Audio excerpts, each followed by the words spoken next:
Сәлематсыздар ма оқушылар? Қазақ тілі сабағы. Сабақтың тақырыбы етістік. Бүгінгі сабақта етістік туралы білетін боласың. Бірінші жаттығуға қара. Суреттерге қара.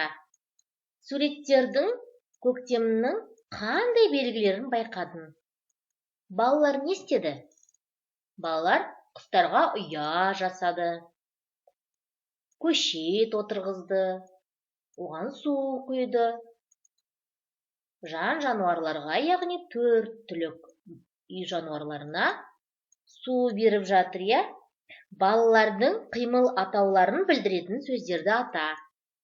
Жасады, құйды, берді, я?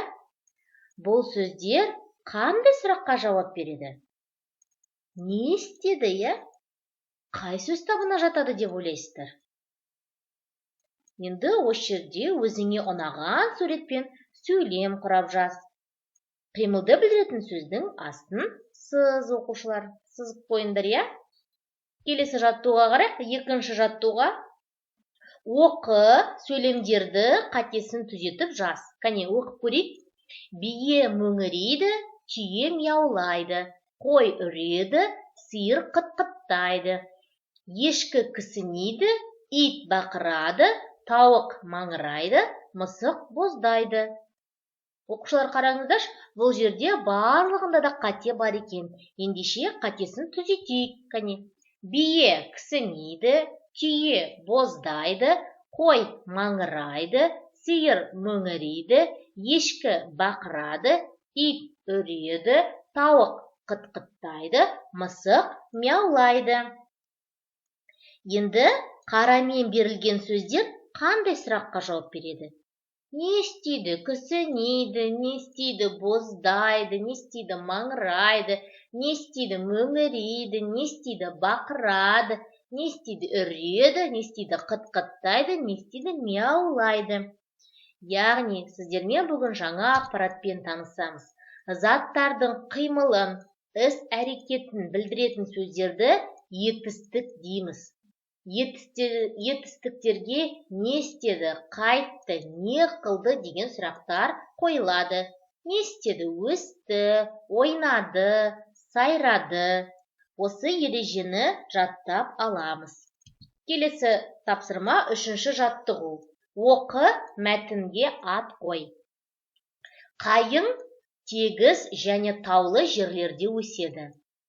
Қайыңнан түрлі үй жиһаздары жасалады. Оның майымен былғары өңделеді. Ол улы газдарды өткізбейді. Қайың аса пайдалы ағаш. Енді оқушылар, мәтінге ат қойайық. Қандай ат қоюға болады? Дұрыс айтасыздар, қайың деп айтып қойған. Енді мәтіннен етістіктерді тап. Қане, қайың тегіс және таулы жерлерде өседі. Бұл жерде етістік не істеді? Өседі. Қайыңнан түрлі үй жиһаздары жасалады. Не істелінеді? Жасалады. Оның майымен былғары өңделеді. Не істейді? Өңделеді. Ол улы газдарды өткізбейді. Не істейді? Өткізбейді. Қайың аса пайдалы ағаш. Енді мәтінді етістіктерсіз оқып көр, Қанеке.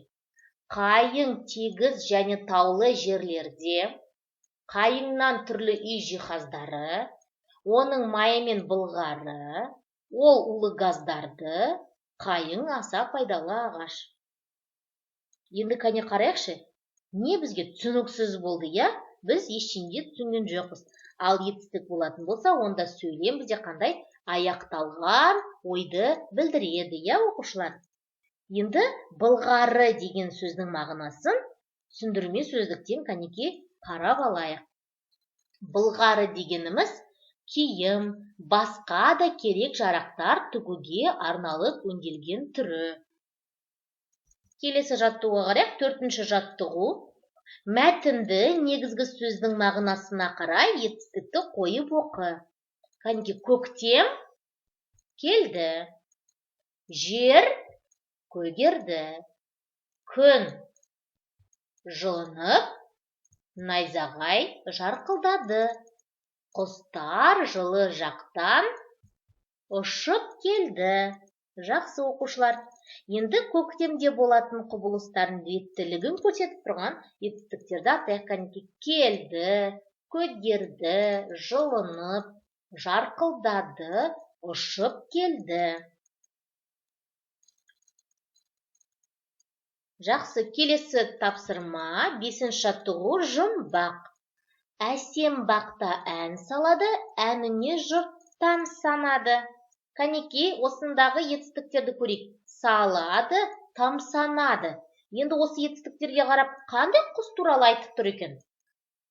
Қандай құс? Бұлбұл құсы оқушылар. Жақсы, жарайсыздар. Осымен біздің бүгінгі сабағымыз аяқталды.